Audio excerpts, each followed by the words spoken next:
తెలుసుకోవచ్చు. కానీ తెలుసుకోవాలనే ఆశ, ఆలోచన మనలో ఉండాలి. ఈ ప్రపంచంలో మనకు తెలియనివి చాలానే ఉన్నాయి. కానీ తెలుసుకోవచ్చు అనేవి ఇంకా ఎక్కువగా ఉన్నాయి. మనం తెలుసుకోవాల్సింది, తెలియాల్సినవి ఈ ఈ ప్రపంచంలో చాలానే ఉన్నవి. తెలుసుకోవచ్చు అనేది ఇంకా ఎక్కువగా ఉంది. మన జీవితంలో తెలుసుకోవటం అనేది ఒక శక్తి. తెలుసుకోవటం అనేది ఒక ప్రయాణం. తెలుసుకోవటం అనేది ఒక వెలుగు. కానీ ఆశ్చర్యం ఏమిటంటే చాలామంది తెలుసుకోవచ్చు అనే అవకాశాన్ని తెలుసుకోకుండానే వదిలేస్తున్నారు. తెలుసుకోకుండానే విడిచిపెడుతున్నారు. తెలుసుకోకుండానే మర్చిపోతున్నారు. మనకు నిజం తెలుసుకోవచ్చు, కానీ అలవాటు అబద్ధం వైపు లాగుతుంది. మనల్ని మనమే తెలుసుకోవచ్చు, కానీ ఇతరుల గురించి మాట్లాడటంలోనే మన సమయాన్ని వృధా చేసుకుంటున్నాం. మనకు తప్పు తెలుసుకోవచ్చు, కానీ అహంకారం నేను తప్పు చేయలేదు అని చెబుతుంది. తెలుసుకోవచ్చు అంటే అందరికీ అందుబాటులో ఉన్నదే, కానీ తెలుసుకోవాలనుకోవటం మాత్రం అందరిలో ఉండదు. మన బాధ ఎందుకు వచ్చిందో తెలుసుకోవచ్చు.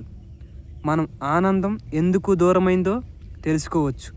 మన జీవితం ఎందుకు ఇలా మారిందో తెలుసుకోవచ్చు. కానీ అందుకు ఒకే ఒక షరతు ఉంది: నిజాన్ని అంగీకరించే మనసు.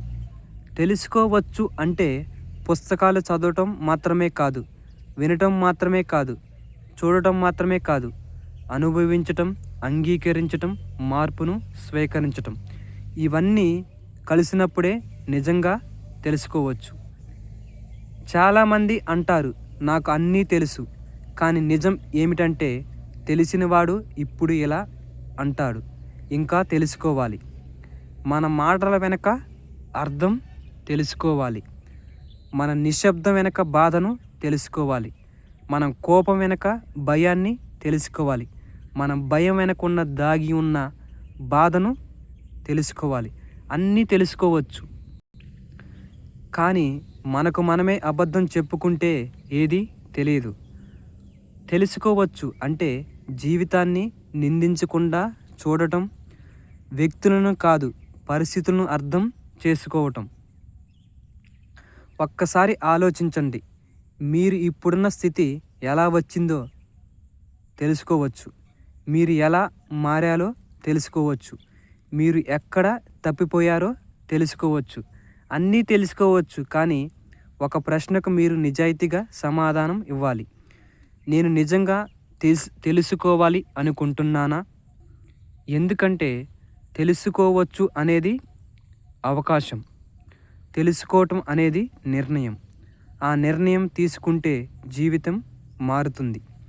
ఈరోజు కాదు, రేపు కాదు, ఇప్పుడే తెలుసుకోవచ్చు, మీరు కోరుకుంటే.